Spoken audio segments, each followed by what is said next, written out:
SDM कविता मिश्रा अपनी साधारण सलवार कुर्ता में स्कूटी पर सवार तेजी से अपनी बहन की शादी में जा रही थी। ना कोई सरकारी गाड़ी, ना कोई सिक्योरिटी, बस एक साधारण लड़की की तरह स्कूटी चलाते हुए जैसे ही वह हाईवे पर पहुंची, सामने पुलिस की बैरिकेडिंग नजर आई। 3-4 पुलिसकर्मी सड़क पर खड़े थे और बीच में दारोगा रमाशंकर यादव वर्दी में खड़ा था। उसने सामने आते ही कविता को हाथ के इशारे से रुकने को कहा। ओ लड़की, स्कूटी साइड में लगा। दारोगा की आवाज में रोब था। कहां जा रही हो? दारोगा ने सवाल किया। मेरी बहन की शादी है, वहीं जा रही हूं, कविता ने शांत लहजे में जवाब दिया। दारोगा ने ऊपर से नीचे तक कविता को घूरा और फिर मुस्कुराते हुए बोला, अच्छा तो शादी में जा रही हो, लेकिन हेलमेट नहीं पहना, और यह स्कूटी भी बहुत तेज चला रही थी। चलो चालान भरना पड़ेगा, दारोगा ने चालान बुक निकालते हुए कहा। कविता को अंदाजा हो गया कि यह एक बहाना था। वह बोली, सर मैंने कोई नियम नहीं तोड़ा है। अरे मैडम, कानून हमें मत सिखाओ। उसने साइड में खड़े एक सिपाही को देखा और फिर कविता की ओर झुकते हुए फुसफुसाया, ऐसे नहीं मानेगी, इसको तरीका सिखाना पड़ेगा। अचानक दारोगा ने जोरदार थप्पड़ कविता के गाल पर जड़ दिया। बहुत सवाल पूछती है, जब पुलिस कुछ कहे तो चुपचाप मान लेना चाहिए। कविता का सिर एक पल के लिए झटका खा गया, लेकिन उसने खुद को संभाल लिया। उसकी आंखों में आग थी। दारोगा ठहाका मारकर हंसा और अपने साथियों से बोला, अभी भी अक्कड़ बाकी है, लगता है अच्छे से सिखाना पड़ेगा। एक सिपाही आगे बढ़ा और बोला, मालिक थाने ले चलें, वहां आराम से मामला देख लेंगे। दारोगा सिर हिलाकर बोला, हां इसे थाने ले चलते हैं, तब समझ आएगा कि पुलिस से कैसे बात की जाती है। एक सिपाही ने कविता का हाथ पकड़कर खींचा। चल। जीप में बैठ कविता ने अपना हाथ झटका और गुस्से से बोली, हिम्मत मत करना। दारोगा का पारा चढ़ गया। उसने अपने एक आदमी से कहा, इसका घमंड तोड़ो। एक सिपाही ने आगे बढ़कर कविता के बाल खींचे और जबरदस्ती घसीटने की कोशिश की। कविता दर्द से करा उठी, लेकिन अब भी अपनी पहचान छुपाए रखी। वह देखना चाहती थी कि यह लोग कितनी गिरी हुई हरकत कर सकते हैं। तभी एक पुलिस वाले ने गुस्से में उसकी स्कूटी को लात मार दी। बड़ी आई शरीफ बनने, अब तेरा खेल खत्म। कविता पूरी तरह समझ गई थी कि यह लोग कितने नीचे गिर सकते हैं। दारोगा की आंखों में गुस्सा था। उसने जोर से चिल्लाकर कहा, बहुत देखे हैं तेरे जैसे अकड़ू लोग पुलिस से भिद्देगी। अभी औकात दिखाता हूं, कल रही ले चलो, इसे थाने वहीं समझाएंगे। एसडीएम। कविता मिश्रा अब भी चुप थी। उसने अपनी पहचान बताने का कोई इरादा नहीं किया। वह देखना चाहती थी कि प्रशासन कितना नीचे गिर चुका है, कितनी हद तक यह लोग अत्याचार कर सकते हैं। दारोगा रमाशंकर यादव अब झूंझुला चुका था। उसके सामने एक लड़की खड़ी थी जिसने उसके तमाचे खाए, जिसके बाल खींचे गए, जिसे हाथ पकड़कर खींचा गया, लेकिन वह अब भी चुप थी। दारोगा ने सिपाहियों को घूरते हुए कहा, ले चलो, इसे थाने वहीं देखेंगे, इसका क्या करना है। 2 सिपाही कविता के दोनों हाथ पकड़कर घसीटने लगे। छोड़ो मुझे कविता, पहली बार जोर से बोली। दारोगा हंसा, अब जुबान खुली चल, थाने में देखेंगे कितना बोलती है। थाने में घुसते ही दारोगा ने जोर से चिल्ला लाया, ओए चाय पानी लाओ, एक स्पेशल केस आया है। कविता अब भी शांत थी। वह देख रही थी कि आम जनता के साथ पुलिस कैसा व्यवहार करती है। दारोगा ने अपने जूनियर से फुसफुसाकर कहा, सुन, किसी तरह इस पर कोई केस डाल दो। सिपाही बोला, क्या केस सर? दारोगा हंसा, कोई भी चोरी, जेब तराशी, बस अंदर डालना है। कविता सब सुन रही थी, लेकिन अब भी कोई प्रतिक्रिया नहीं दी। दारोगा टेबल पर बैठ गया और कलम घुमाते हुए बोला, नाम बता, घर का पता बता। कविता चुप रही। दारोगा ने फिर से पूछा, नाम क्या है कविता? अब भी चुप रही। दारोगा ने मेज पर जोर से हाथ मारा, सुनाई नहीं देता तुझे? नाम बता अपना। रेखा त्रिपाठी। कविता ने झूठा नाम बताया।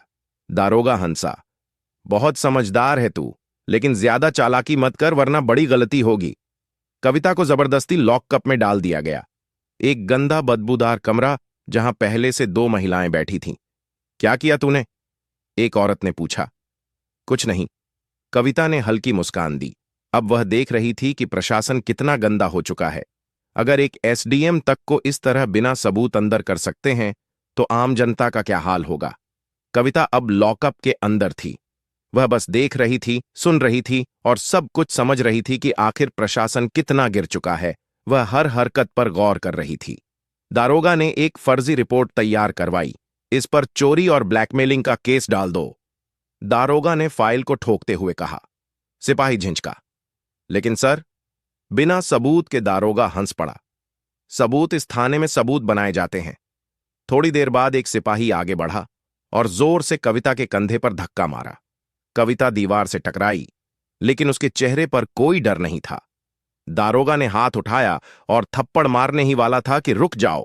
दरवाजे पर एक पुलिस अधिकारी खड़ा था। दारोगा नीरज तिवारी थाने में उसकी छवि थोड़ी ईमानदार अफसर की थी। उसने थाने के अंदर की महिलाओं को देखा। उनकी हालत देखकर उसके माथे पर शिकन आ गई। यह सब क्या हो रहा है? उसने सख्त आवाज में पूछा। दारोगा रमाशंकर मुस्कुराया।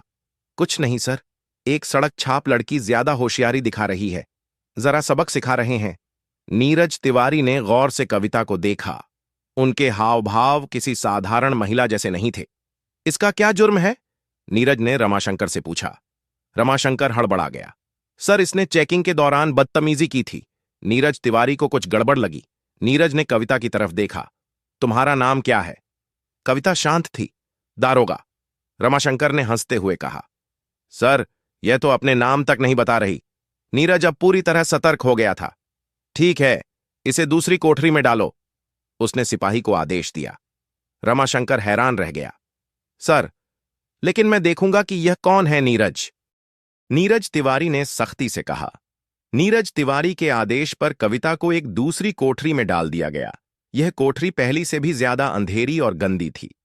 कविता ने चारों तरफ नजर दौड़ाई। कमरे में एक टूटा हुआ टेबल और एक जंग लगा लोहे का रड पड़ा था।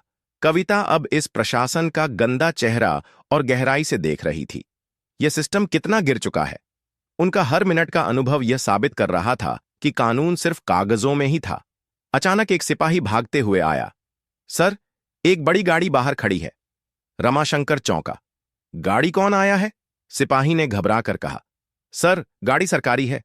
सिपाही बाहर गया, लेकिन जैसे ही उसने गाड़ी के अंदर झांका, उसकी आंखें फटी रह गईं। सिपाही हड़बड़ाते हुए अंदर आया और धीरे से बोला, सर, वो क्या हुआ? कौन है? रमाशंकर झुंझला उठा। सिपाही ने कांपते हुए कहा, सर, डीएम साहब। रमाशंकर का चेहरा सफेद पड़ गया। नीरज तिवारी भी चौकन्ना हो गया। अब मामला बहुत बड़ा हो चुका था। डीएम साहब ने थाने में कदम रखा। उनकी आंखों में गुस्सा था। उन्होंने रमाशंकर की ओर देखा और कड़क आवाज में पूछा, दारोगा, रमाशंकर, क्या चल रहा है यहां? रमाशंकर घबराया हुआ बोला, सर साहब, कुछ नहीं, बस एक मामूली केस था। डीएम साहब ने टेबल पर पड़ी कविता की फाइल उठाई और ध्यान से पढ़ी। उनका माथा सिकुड़ गया। फिर उन्होंने कविता की ओर देखा। इस महिला पर 420 और ठगी का केस। डीएम साहब की आवाज गूंज उठी। उन्होंने रमाशंकर की ओर देखा। क्या सबूत है तुम्हारे पास? रमाशंकर अब पूरी तरह फंस चुका था। डीएम साहब ने कविता से सीधा सवाल किया, आपका नाम? कविता ने हल्की मुस्कान दी और पहली बार अपना नाम बताया। कविता शुक्ला, एसडीएम। पूरा थाना हक्का बक्का रह गया। रमाशंकर के हाथ पैर कांपने लगे। सारे पुलिस वाले चौंक कर खड़े हो गए। रमाशंकर के पैरों तले जमीन खिसक गई। एसडीएम मैडम, जिसे वह ठग समझकर फर्जी केस में फंसा रहा था, वह खुद एसडीएम निकली। थाने के सारे पुलिसकर्मी सकते में आ गए। डीएम साहब ने घूरते हुए कहा, दारोगा रमाशंकर, तुम्हारी हिम्मत कैसे हुई एसडीएम मैडम पर झूठा केस डालने की? रमाशंकर कुछ बोलने ही वाला था कि नीरज तिवारी ने तेज आवाज में कहा, सर, मैंने पहले ही कहा था कि कुछ गड़बड़ है। अब रमाशंकर अकेला पड़ चुका था। कविता ने अब अपना असली रुख दिखाया। उन्होंने शांत लेकिन सख्त आवाज में कहा, दारोगा रमाशंकर, तुम सस्पेंड हो। तुम्हारे खिलाफ विभागीय जांच होगी और तुम पर केस दर्ज किया जाएगा। रमाशंकर के होश उड़ गए। सारे पुलिसकर्मी अब रमाशंकर से दूरी बनाने लगे। नीरज तिवारी ने तुरंत हवलदार को आदेश दिया, रमाशंकर को हिरासत में लो। जैसे ही हवलदार रमाशंकर को पकड़ने आगे बढ़ा, अचानक रमाशंकर ने जेब से एक कागज निकाला। उसने मुस्कुराते हुए कहा, लेकिन यह देखिए। उसने वह कागज हवा में लहराया। डीएम साहब और एसडीएम। कविता ने उसे ध्यान से देखा। रमाशंकर ने ठहाका लगाया, यह रहा मेरा ट्रांसफर आर्डर। 3 दिन पहले ही मेरा ट्रांसफर हो चुका है, तो अब आप मुझे सस्पेंड नहीं कर सकती। थाने में फिर से सन्नाटा छा गया। कविता ने कागज अपने हाथ में लिया और गौर से पढ़ा। क्या यह असली है? डीएम साहब ने कड़े स्वर में पूछा। डीएम साहब ने नीरज तिवारी की ओर देखा और बोले, इस कागज की तुरंत जांच करो। अगर यह असली निकला तो भी रमाशंकर का निलंबन रोका नहीं जा सकता। रमाशंकर की हंसी अचानक गायब हो गई, क्योंकि अगर कोई भी सरकारी कर्मचारी ट्रांसफर के बाद भी गलत गतिविधियों में शामिल होता है तो उस पर कार्रवाई की जा सकती है। अब रमाशंकर की हालत बिगड़ने लगी। नीरज तिवारी तुरंत ऑनलाइन सिस्टम में रमाशंकर का रिकॉर्ड चेक करने लगे। नीरज ने सिर उठाया और कहा, सर, ये कागज असली है, लेकिन रमाशंकर ने अभी कार्यभार नहीं सौंपा था। मतलब ये कि रमाशंकर अब भी इस थाने का प्रभारी था और उसी दौरान उसने यह सब किया था। अब कोई भी रमाशंकर को बचा नहीं सकता था। एसडीएम कविता ने सीधी नजर रमाशंकर पर डाली और कहा, अब तुम्हारी असली जगह तुम्हारी अपनी जेल में होगी, गिरफ्तार करो। इसे डीएम साहब ने आदेश दिया। जैसे ही रमाशंकर को गिरफ्तार करने का आदेश हुआ, पूरा थाना हिल गया। रमाशंकर को पहली बार एहसास हुआ कि अब वह बच नहीं सकता, लेकिन अचानक उसने कहा, ठहरिए एसडीएम मैडम, मैं अकेला नहीं हूं। रमाशंकर ने हंसते हुए कहा, मैडम, क्या आपको लगता है कि इस थाने में सिर्फ मैं भ्रष्ट हूं? उसने थाने के बाकी पुलिस वालों की तरफ इशारा किया और कहा, ये सब मेरे साथ हैं, पूरी कड़ियां ऊपर तक जुड़ी हैं। थाने के कुछ पुलिस वाले घबराने लगे। नीरज तिवारी भी चौकन्ने हो गए। एसडीएम कविता ने डीएम साहब की तरफ देखा और कहा, इस पूरे थाने की जांच की जाएगी, अब कोई भी सुरक्षित नहीं है। डीएम साहब ने तुरंत आदेश दिया, एंटी भ्रष्टाचार पुलिस टीम को बुलाया जाए। अब पूरे थाने में हड़कंप मच गया। जैसे ही टीम ने जांच शुरू की, कुछ पुलिस वालों के चेहरे पीले पड़ने लगे। एक हवलदार आगे आया और एसडीएम मैडम के सामने हाथ जोड़कर बोला, मैडम, मुझे माफ कर दीजिए, मैं सिर्फ आदेशों का पालन कर रहा था। तभी अचानक एक पुलिस वाले ने फाइल निकाली और कहा, मेड, हमारे बड़े साहब भी इसमें शामिल हैं। कौन बड़े साहब? डीएम साहब ने गुस्से में पूछा। पुलिस वाले ने डरते डरते जवाब दिया, एसएसपी साहब। अब पूरा मामला ऊपर तक जुड़ चुका था। थाने में सन्नाटा छा गया। डीएम साहब ने गहरी सांस ली और फिर सख्त आवाज में बोले, इस थाने का पूरा स्टाफ तत्काल प्रभाव से निलंबित किया जाता है। जैसे ही यह आदेश मिला, थाने के पुलिस वालों के होश उड़ गए। कुछ पुलिस वाले अपने फोन निकालकर किसी को कॉल करने लगे। कुछ लोग चुपचाप सिर झुकाकर खड़े हो गए, तो कुछ दारोगा भी बचने का रास्ता ढूंढ रहे थे, लेकिन कोई नहीं बच सकता था। एसडीएम कविता ने डीएम साहब की तरफ देखा और बोली, अब हमें एसएसपी साहब से भी जवाब लेना होगा। डीएम ने तुरंत आदेश दिया, एसएसपी को अभी बुलाया जाए। अब इस मामले ने पूरे जिले में हलचल मचा दी थी। थाने के बाहर कुछ पत्रकार गुप्त रूप से खड़े थे। जैसे ही उन्हें भनक लगी कि पूरा थाना सस्पेंड हो चुका है, वे तुरंत खबर फैलाने लगे। अब मामला खुलकर सामने आने वाला था। तभी एक काले शीशे वाली गाड़ी थाने के सामने आकर रुकी। एसएसपी साहब खुद आ गए थे। एसएसपी साहब थाने पहुंचे। उन्होंने चारों तरफ नजर दौड़ाई। पूरा थाना सस्पेंड हो चुका था। उन्होंने गुस्से में कहा, यह क्या नाटक चल रहा है? लेकिन एसडीएम कविता शांत थी। उन्होंने एसएसपी की आंखों में देखते हुए कहा, आपको लगता है कि आप बच जाएंगे? नीरज तिवारी ने एसडीएम को एक फाइल दी।